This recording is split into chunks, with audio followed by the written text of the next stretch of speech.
Meidän ala rinnastetaan populaarikulttuurissa vaaralliseen pokeripeliin. Todellisuudessa meidän elämä on hidasta ja piinaavaa kirjeshakkia. Eikä auta yhtään, että sä olet mua taitavampi pelaaja. Sä tunnet mun taktiikat paremmin kuin mä sun. Tälläkin hetkellä sä varmaan tiedät, missä mä oon. Mitä vaatteita mulla on päällä. Mitä söin aamupalaksi. Koska kävi viimeksi suihkussa. Koska miesten huoneessa. Ja tilasinko hotellin televisiosta aikuisviihdekanavan. Firman briefauksessa lukee, että sä olit mun esimies 10 vuotta sitten. Mulle se paperi on kuin joku vakoiluromaani. Se tuntuu epätodelliselta. En mä muista siitä ajasta juuri mitään. Siinä lukee, että 8 vuotta sitten, 10.7.2001, Kimmo Karvinen katoaa jälkiä jättämättä. Tai jättää se yhden aika ison jäljen, nimittäin Haapasen merenkurkku.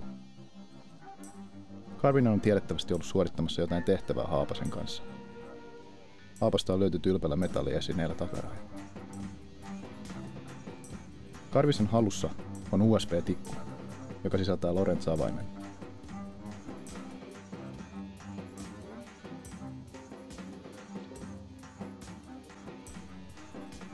Kuka tahansa työhönsä vakavasti suhtautuva terroristi antaisi oikean kätensä Lorentz-avaimesta. Joten semmoisen kaupittelu on kannattavaa. Firma pyörittää mua ympäri maailmaa, että mä lopulta törmäisin suhun. Sä pyörität mua vastakkaiseen suuntaan. Sulla on kirjaimellisesti avaimet meidän elämään. Jos se avain joutuu väärin käsiin, me lakataan olemasta. Joku tarkkailee jatkuvasti, ammattimaisesti, kaukaa ja passiivisesti. Valkokaulustyöläinen katsoo kätketyllä kameralla, kun mä väännän paskaa hotellin vessassa. Firma pitää pelinappulansa silmällä. Mulla on ollut uumetusta torstaista lähtien. Firma on arkkityyppinen byrokraattinen muurahaiskeko. Yksittäisellä duunarilla ei ole arvoa. Se on se kokonaisuus, joka ratkaisee. Ja kokonaisuuden koordinaatiossa firma häikäisee. Vuosien kärsivällisen seurannan jälkeen sut on jäljitetty.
Raakanen, jätin sulle viestin tähän vanhahkoon iPodiin, koska tiedän, että sut lähetettiin tappamaan mut. Mä en kiistä niitä rikoksia, joista firma mua syyttää, mutta on hyvä tietää konteksti, jossa mä ne tein. 10.7.2001. Mä vastaanotan firmalta kryptatun viestin, jossa käsketään luomaan yhteys Haapaseen ja järjestämään tapaaminen syrjäisellä sijainnilla. Tapaaminen sujuu nihkeissä merkeissä. Haapanen on oma itsensä. Puhuu itselleen eikä kuuntele. Tällä kertaa se kuitenkin ylittää rajan. Se kertoo, että se on kehitellyt jonkinlaista aselepoa meihin aikaisemmin vihamielisesti suhtautuneen ryhmän kanssa. Mutta se ei tule ilmaiseksi, vaan haluaa meiltä jotakin vakuudeksi siitä, että me petetä niitä jälkikäteen. Haapanen haluaa tarjota niille Lorenz-avainta, ikään kuin pantiksi. Tämä on Haapasen versio. Mä itse uskon, että se haluaa vain myydä meidät kaikki, että saisi palan taivaasta. Eihän multa mitään avainta heru, mutta Haapanen ei suostu kuuntelemaan. Sähän tiedät nämä tyypit, joilla on visioita. Se sanoo, että käsky tulee ylemmiltä tahoilta, ja jos en luovuta sille avainta, se kyllä tietää jonkun uutta vuosisataa elävän kaverin, joka kyllä on valmis yhteistyöhön. Mutta Haapasen käsikseen tulee odottamaton plot point. Tuntia myöhemmin me dumppaan sen ruumiin mereen. Sellaisia me ollaan, Raakanen. Meillä on valtuudet käyttää omaa harkintakykyä. Mutta enhän mä voi jättää tätä koko sotkua. Muutenhan se löytäisi edestään. Mä murtaudun koneelta firman tietokoneisiin, pengon firman roskiksia, seuraan sen työntekijöitä. Mä alan ymmärtää, millainen mätäpäsäkäs talo oikeastaan on. Se Haapasen idea saattoi olla peräisin ihan miten korkealta hyvänsä. Firman tiedonkeruuosasto on itseään täynnä. Mun mielestä sä johdatit mut tänne. Sitä paitsi se taitaa jo arvata, että mä oon luisumassa sen otteesta.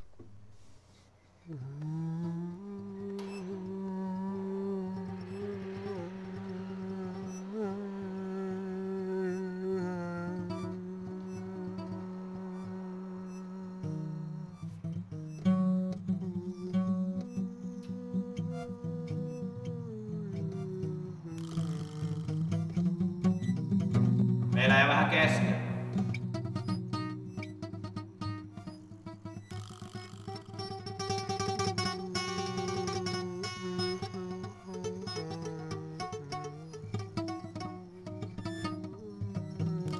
Firman mukaan mä oon viimeinen pala siinä 1000-osaisessa palapelissä, jonka lopputuloksena on sun kuolemassa.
It'll be cool because we'll morph it. It'll morph as it goes.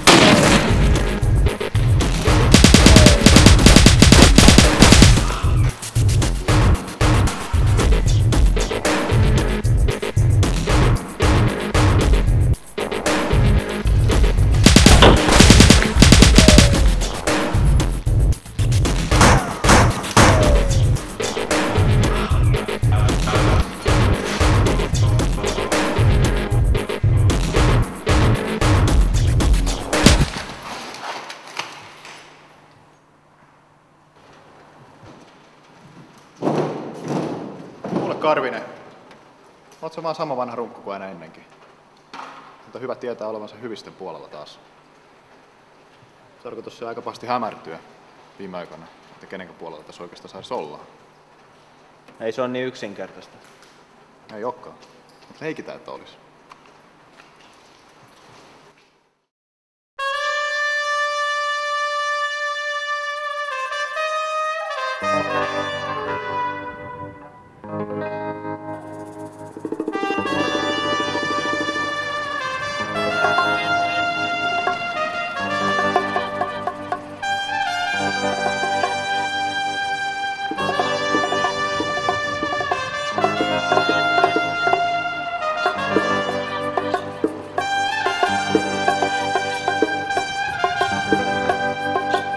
Tête en palpitation, désir et d'habitude, mon cœur durci affine ma plume, peut-être pas encore sûr avec les textes pleins de nature. Entièrement je l'assume, mais je peux plus abandonner, tellement tombé du mauvais côté que j'aimerais être quelqu'un de bien. Même si je merde dans ma vie statique, je comprends pas, je suis gentil qui peut croire en l'espoir de réaliser ses rêves. Pourquoi en dire non, certains m'attaquant.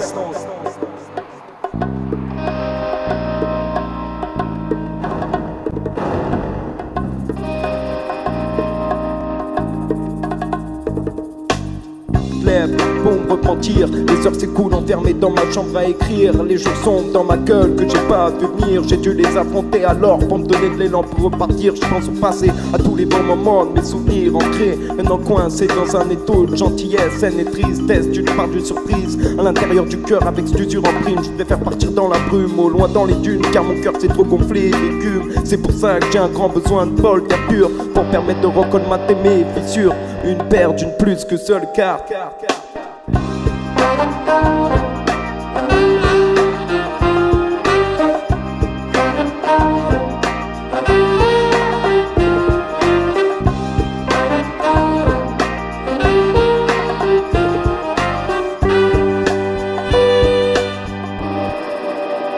Chez l'homme, c'est du pareil au même. Tout le monde rêve d'une autre vie, simple bien faite de folie. Mais regarde-moi, je suis comme je suis, j'ai pas choisi. Je m'accroche à cette putain d'envie de croire à l'impossible. Comme quand le dénouement retourne le cerveau à la fin du film. Mais franchement, dans mes yeux d'enfant avant, j'aurais imaginé ma vie autrement. Et dans la pire des situations, je me disais de ne pas en perdre le mordant.